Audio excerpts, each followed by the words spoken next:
Okay, so I'm really curious to know how much you agree with the following statement. I want to be at my best the day I die. Yeah, like, what do you think? Does that is that a philosophy of life to live by in your experience? I'm thinking about this. This sentence is just like ringing through. It's one of my coaching clients brought it up.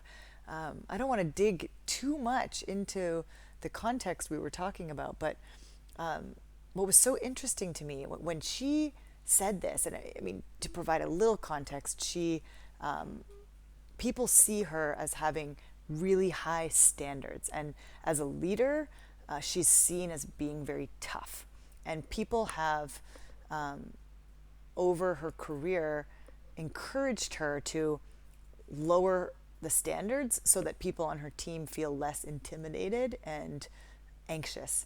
And every time people do that, it triggers in her like, you're asking me to, not strive for excellence and not to continuously improve. And it really goes against the spirit of everything I live for. So she gets really stuck when people give her that kind of feedback. And I don't know.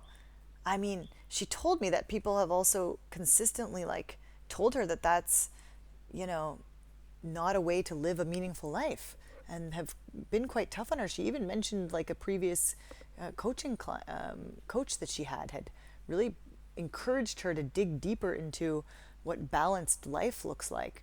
And I don't know. I found it quite, it struck me quite differently. I mean, when she said it, and I can't give it justice, I can't do it with the same conviction that she had, but wow, she had this twinkle in her eye. Like, wow, she had this like real passion when she shared that I actually invited her to go back and like say it again and say it a couple more times. And it's like, wow, that really sounds like fire. It's like this real fire passion for lifelong learning and self-actualization. I was like, I don't know. It sounds pretty inspiring to me. Like, I feel your energy. I kind of just want to like go out and better myself at something after this conversation. So yeah, I'm interested to hear how it lands with you. And what was interesting too is that what we started to work on, and we've carried forward in our coaching sessions in a really transformational and powerful way for her, is to completely reframe like, maybe it's not about having this standard of excellence in place and consistently showing people that they're not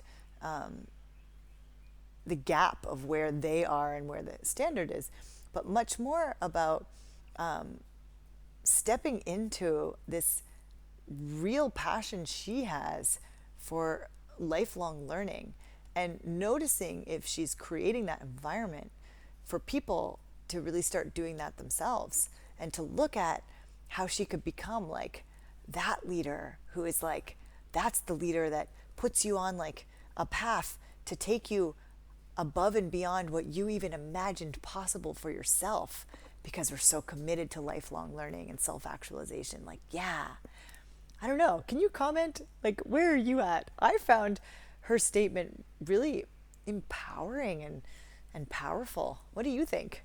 Interesting that she'd had been criticized for it most of her life.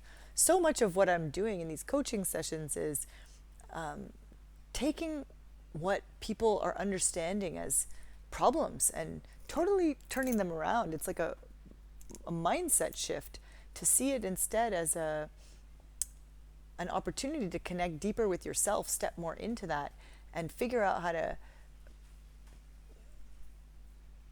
contagiously share it by shining your light in that way.